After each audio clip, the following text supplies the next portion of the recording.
Welcome to Crimson Tide Connection, your home for Crimson Tide sports. Joining me today is the head coach of the Alabama men's golf team, Seawell. Coach, thanks for joining us. Glad to be here, Christopher. Coach, welcome back to a new year of Crimson Tide Connections, and welcome back as reigning national champions, actually back-to-back national champions.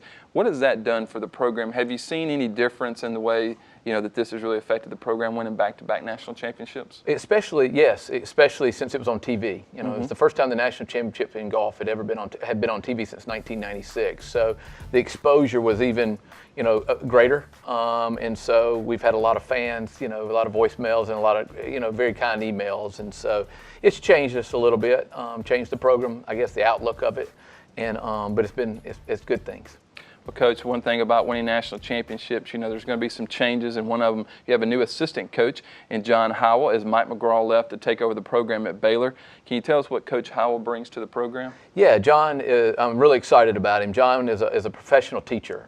He actually was a director of instruction at Jackson Country Club in Jackson, Mississippi, and so really excited because it's a little bit different dynamic than just a guy who's been in coaching, and so excited about the experience he brings. He basically, he had one of the best junior programs in the South, and so he understands the development of golf, and especially with young people, and so he's already hit the ground running, and really like his energy and what he's already brought to our team in the first 2 weeks he's been here. Well, Coach, you saw the backbone of the last few teams move on to the pros at the conclusion of last season. Can you talk about what those guys have meant to the program? Yeah, they were amazing. Corey Whitsitt, Bobby Wyatt, and Trey Mullinax were, just not only great players, but great leaders and great ambassadors for our university. And, they were All-Americans, academic All-Americans, and national champions and SEC champions. And so we will miss them. They set a standard of what we do every day that we hope has been passed on to our younger guys. We are wishing them well. They've played a lot of professional golf this summer, and they're going to have great careers before them. But we miss them already, but look forward to the new horizon without them. Coach, what is it like for you to see so many of your players now move on playing in the pros? You've got several guys now. Yeah, really excited about that. Justin got his card. Thomas got his card last week on the web.com.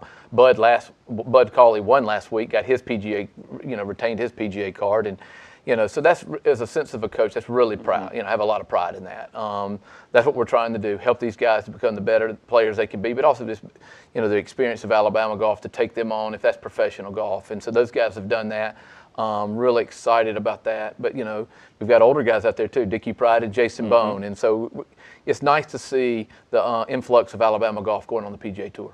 Well, Coach, later in the week we'll have a preview of the Carpet Capital Classic. But for now, thanks for joining us, and congratulations on those back-to-back national championships. Thank you. Roll Tide. Roll Tide. For head coach Seawell, I'm Christopher England, and that's it for this edition of the Crimson Tide Connection.